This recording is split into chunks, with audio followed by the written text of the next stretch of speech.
Hey everybody, Elizabeth Nader back with you tonight, Jersey First TV. Welcome back everybody. Tonight's subject, very important, small business and what's going on with small business in New Jersey as a result of the pandemic, the shutdown, everything we've been experiencing. Here's a reality. If you don't own a small business, you probably work for one. So this is an important issue for us to discuss tonight. I want to welcome our guests, Mike Stanzilis, Sean Mabey, and Bobby Howell. Welcome to Jersey First TV. Oh, thank you, Elizabeth. Great to be here, Elizabeth. Thank you. Absolutely. I feel like I finally made it. I'm here. I'm getting interviewed by Elizabeth Nader. Wow, it's a big deal. Actually, Sean, today someone posted, a mutual friend, that the greatest person walking the earth was going to be on the show tonight. Now, I think that's a bit much. Yes, I do too. I expect you to live up to that. Mike and Bobby, don't be intimidated. I'm sure all will work out. But we're thrilled to have each of you guys have a lot to share with us. I'm going to start with you, Bobby. You are a business owner. You own the Playa Bowls. Tell us about that. You've been expanding through the pandemic, but obviously restaurateur. So one of the hardest hit segments in this economy when we shut down now almost 18 months ago. So Bobby, tell us what you experienced when the whole shutdown started. Prior to construction from my first unit, which we opened up in June of 2000, which was the absolute epicenter of the pandemic, I made a decision to push forward with it, primarily based on the brand and the strength of the brand.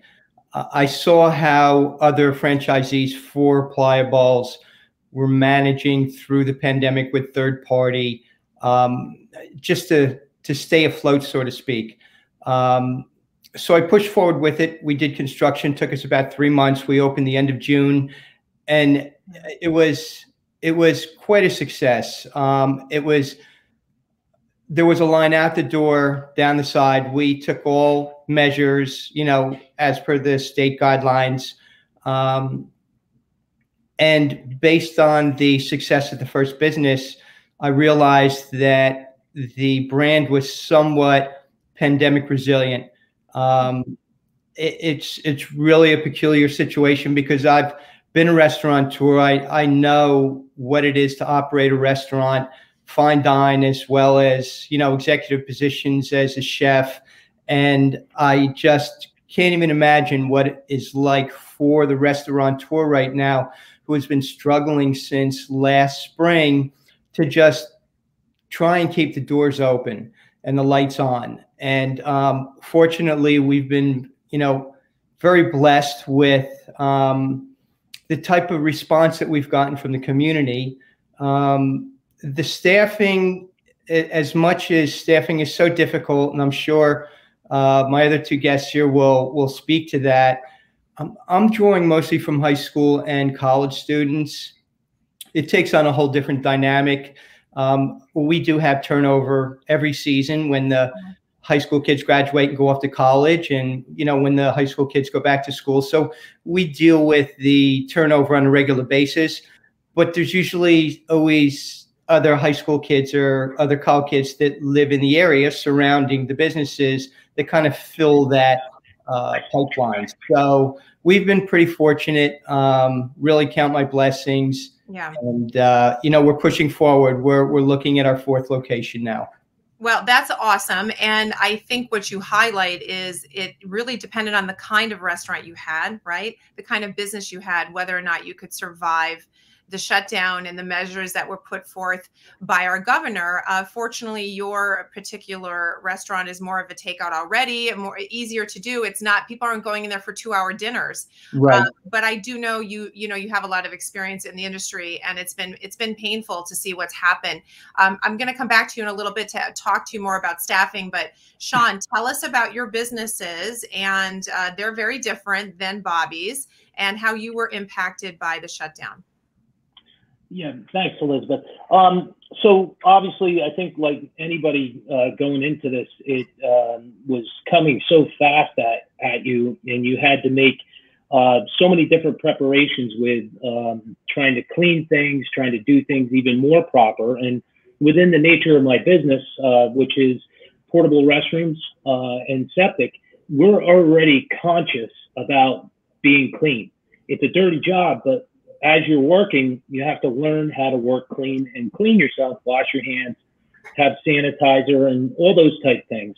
So it was a little scary at first, you know, trying to keep going because we were in the service business. We're in sanitation. People need us. That's not going to stop. So we needed to keep going to work every day and make these things happen. You know, as far as what we experienced, we lost a lot of business through any of our venues, our concerts, our food truck festivals, the fall festivals. All that work went away. But what created was more of an awakening, especially to like construction type things, of bringing the proper volume of equipment and having places for people to wash their hands. So we spent many nights building sinks because you couldn't buy a portable sink transportable. They were just not there because everybody around the country and all over the world were trying to buy them. So we got creative and we were running out, buying sinks, putting them together, building holding tanks, just so we could supply our customers. There was a lot of venues, even like restaurants, if they were outdoor dining and they didn't have the facility to make it work, we would build sinks and bring sinks there just so they could be compliant and stay open. Right. Well, it's a good message of pivoting, right? Which is something that I know, you know, last summer we tried to highlight with businesses that tried to figure out how to pivot, how to actually address the new mandates in a way that could maybe bring in new business. In some cases, new avenues of business. Mike, I want to ask you about that. As VP of the Chamber of Commerce, you had to see so many stories, so many people that were confused, hurting, questioning what they needed to do. I'm sure you saw failures and successes. Talk to us about what are some of the biggest lessons you learned early on in the shutdown. I hate to use the word that everybody hates, right? But it begins with a P and ends with a T. It's called pivot. Yeah. I saw some people look at this as an opportunity, and some people bury their heads in the sand, and some people had their heads buried in the sand and had them handed to them because of the nature of the business. You know, Morris County is an unbelievable in this region. Morris County is the 6th wealthiest county in the country. All you have to do is drive around. You'll go past Novartis headquarters, BASF, GAF, these giant companies, and their parking lots are still empty. Today, they're still empty, or just a handful of cars at most. There's a local economy around each of those. You know, the 2 largest employers in the county is Picatinny and Atlantic Health. Now, those people are still coming in, but when you look at the rest, Novartis and around, like our favorite mayor, Mark Taylor of Florham Park in his town, right? That Novartis right on the edge of East Hanover. He's got BASF right there in the middle of it, Summit Health, and those parking lots are empty. And it's having this ripple effect of all of the small mom and pop businesses. I've talked to dry cleaners are probably the ones that are completely crushed and no one thinks about it, but I've been wearing this same suit for 18 months now. Oh boy, that's tough, Mike. Nobody knows, right? I mean, you see it waist up, that's it. It's wrinkled behind me. But the point is, I went to my dry cleaner the other day and he hasn't seen me in a long time. And he was, you know, the one in my town closed. I had to go to the one in the next town, and he's taking as much business as he can. It's just him and his wife. Yeah. So, you know, the silver lining is yet to be apparent because there's so many other linings. The future of work is a huge part of it, and what's going to happen with that. So we're still navigating our way through this one. Well, you brought up some good subjects that we're going to get around to here as a result of all of that. One of them I want to start, Bobby, and ask you, when the government came out and offered financial packages, there was the PPP, different EIDL loans from the SBA, and then there were state packages that continue today. How did you look at that? Did you feel that that was something that would help your business? Did you think that was something you didn't need? What was your reaction to the aid that was coming last spring from Washington? I think that more than anything, it was signaling to the people who needed it the most that there was help available, that the SBA was in a position to help with the PPP or the disaster loans. I was in kind of peculiar situation because we formed the businesses back late in 19. So we really didn't start business, payroll for that matter, until June of 20. Most of the requirements that we kind of went through really put us on the outside of the requirements. But again, we were positioned to go into this business with capital. We knew that I wasn't going to get into this unless I had the capital sustaining power to get me through, a certain amount of time, which happened to the pandemic didn't really impact that much. Obviously, the numbers we're starting to see were off because obviously we opened in the midst of the pandemic. So even though that we're kind of midstream right now with the pandemic and there's a lot of uncertainty, we're starting to see the differential in the numbers based on last year's at this time and this year at this time. Okay. To speak to the office buildings being vacant, my Morristown location's on Speedwell. I have the north and south tower directly across the street from me with the Regency right between them. We have felt the impact of that. It's, I was saying to an associate yesterday, we don't know if those buildings, those office buildings will ever go 80% capacity. To his point, everybody's become accustomed to working virtual, and home office has been, a form of, place of employment. Yeah. And there is an awful lot of office space out there that, again, is going to be vacant for quite a while. And the upside to my business is that, and we have this, the people that are sitting at home, they call third party for delivery. So we're still making those deliveries, but it's not to the office, it's to the house. Right, exactly. But there is that whole ecosystem. Mike made that point. You make that point that is around, these buildings. I mean, imagine what's going on in Manhattan. It's concentrated there more than any other place. And Mike, I'm going to want you to talk about the commercial real estate end of this in a minute, but just sticking with kind of the government funds. And I know, Sean, you're also on Kinnelon City Council in addition to being a business owner. So a lot of the businesses in Kinnelon. The initial funding that came out, the PPP packages and all of that. Now we've had another round coming from Murphy. It's interesting to ask, do you know businesses that have taken this money? I know many that took PPP, but now I'm finding that most don't know how to navigate this new round of all these millions of dollars. Who's it going to? Is it really going to the right people? Is it helping them? Do you know stories of people in Kinnelon who were saved by the government funding? And is it actually a good thing? Well, I think like anything with the government, you get maybe 2 parts good and then 50 parts bad. Good intentions don't always equal good results. Yeah. I do know some people that it helped them tremendously. And I do know people that ended up taking it that probably necessarily didn't need it. There was a lot in the food industry, and I happen to work for a lot of diners and a lot of different places that are food establishments, and they needed it drastically. Sure. Okay. So then again, there was other construction-based businesses that did get shut down. They took it, but they rebounded a lot faster than food, right? But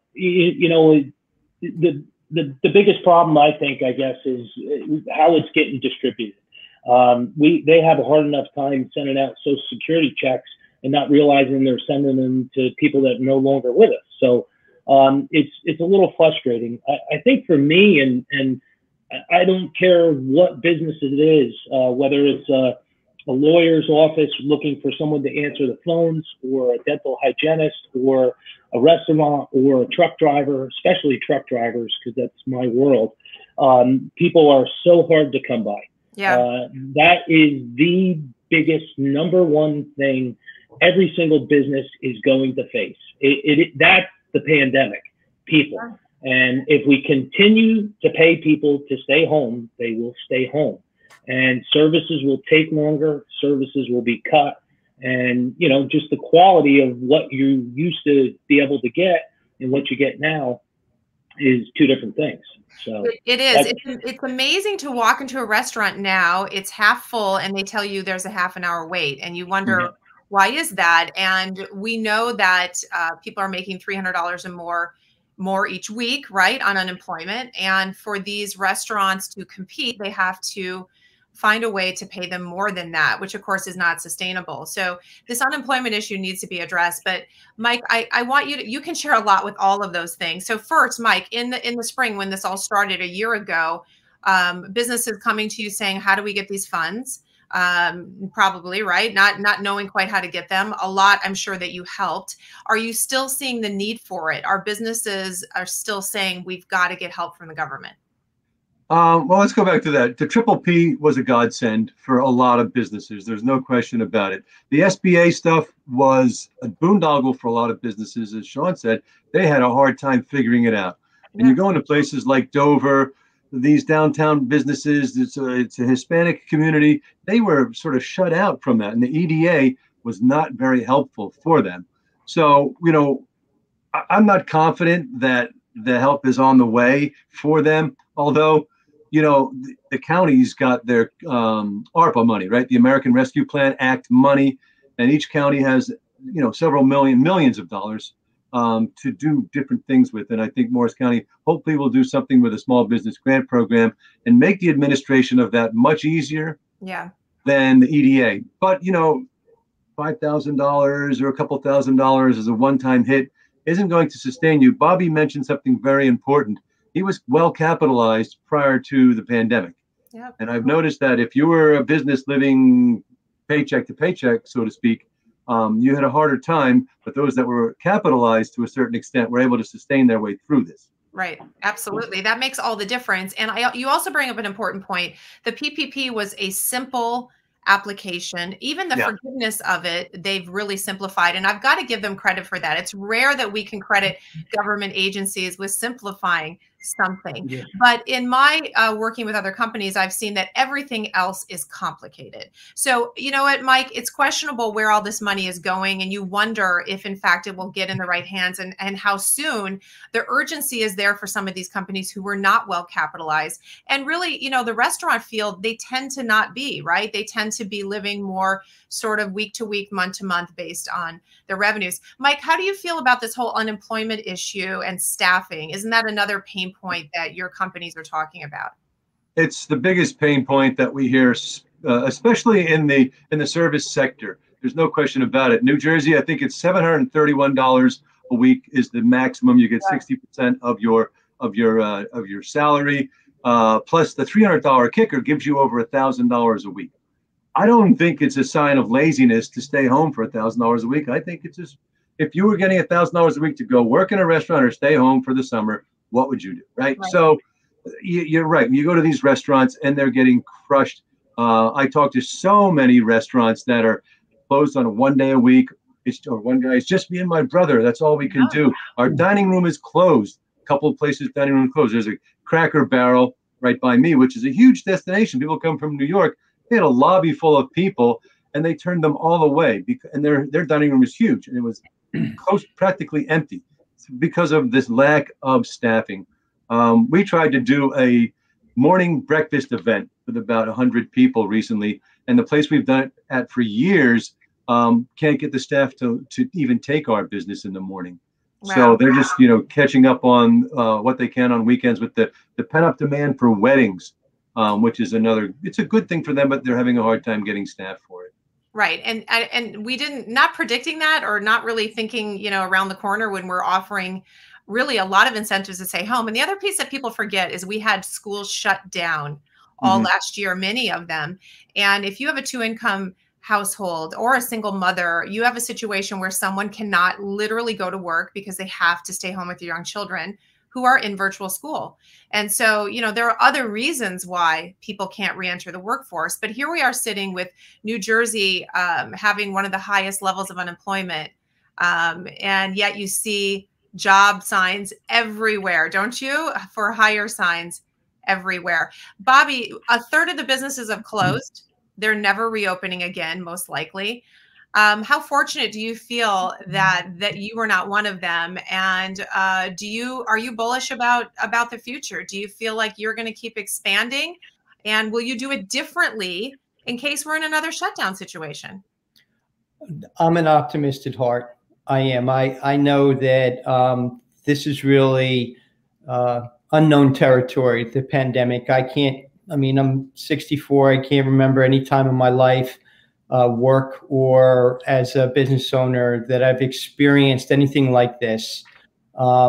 It's new territory. It's for me, it's like anything in life. I mean, nothing is certain. You always have to be adaptable to what comes your way, and you stay positive and focused. And, you know, with a smart business plan, you can get through it. And I know that might be a little easy for me to say where I'm sitting, because I came in midstream and I didn't have a business that was paycheck to paycheck struggling, or a different type of restaurant business. And again, my heart goes out to all of them, because a lot of the people are people who I know, chefs, you know, restaurateurs.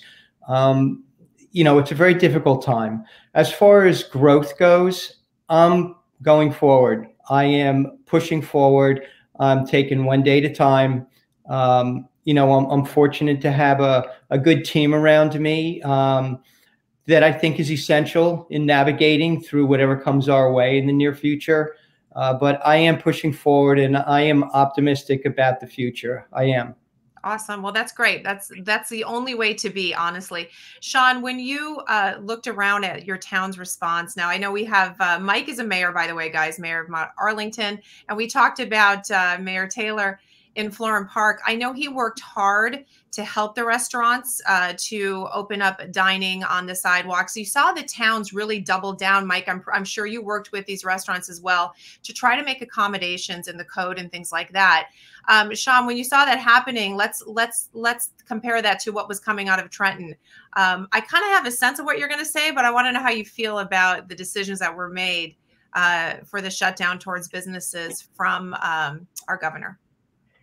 Well, you know, seeing so many of my friends and people I've worked with get so decimated, you know, there was conversations, you know, with meeting with different township police chiefs and mayors and councils, and just asking them, is there any flexibility? Can't we do this? And the same answer was, if you get caught, they will come and make an example of you, and News 12 will be there, and you know, they'll lock you up just to make an example of you. So everybody did as much as they could, you know, and look, some people wanted to go out and still try to have some semblance of normalcy.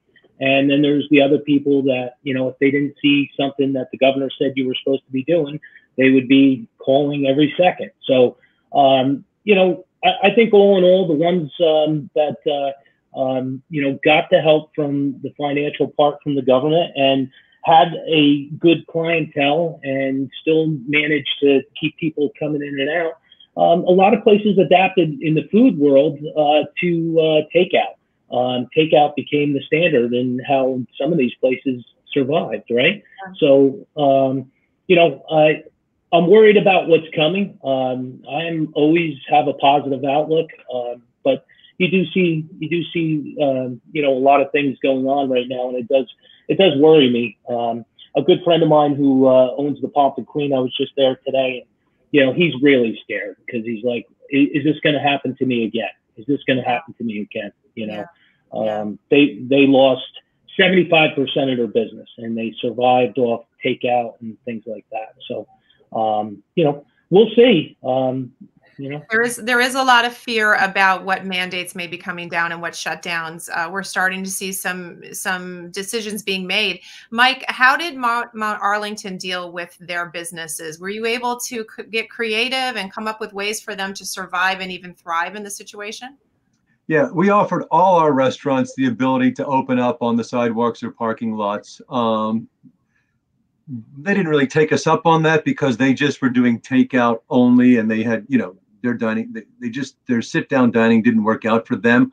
But one of the things we did get very creative was with the renewal of the plenary license, also known as the liquor license. Yeah. We gave them, everybody with a liquor license got a big discount. Nice.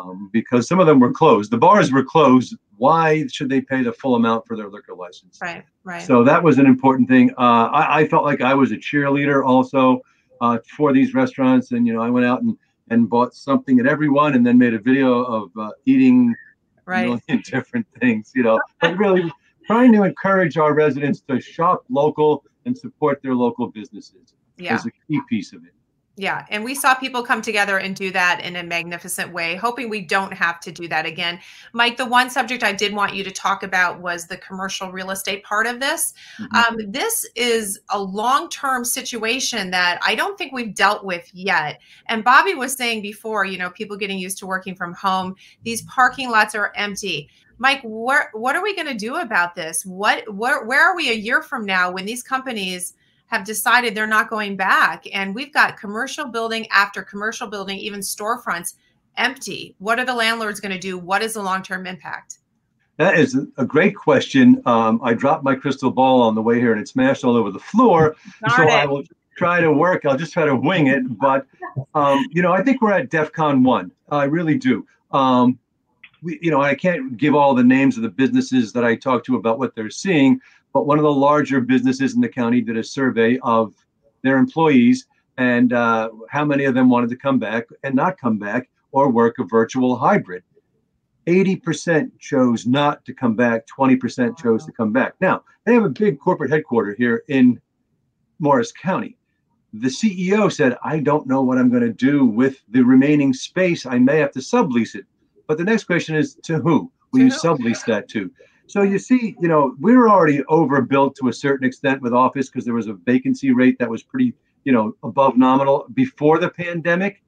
Now it's going to be, I think, really off the charts. What I'm seeing, though, and it could be a wave of the future, is the repurposing of that ground. So you look over on 2 Campus Drive in Parsippany, the corner of Campus and Littleton Road. And the old 2 Campus Drive will be knocked down and some high-density residential will be put there. Now, everybody starts to scream about high-density residential. They're going to kill everything, the schools, the traffic.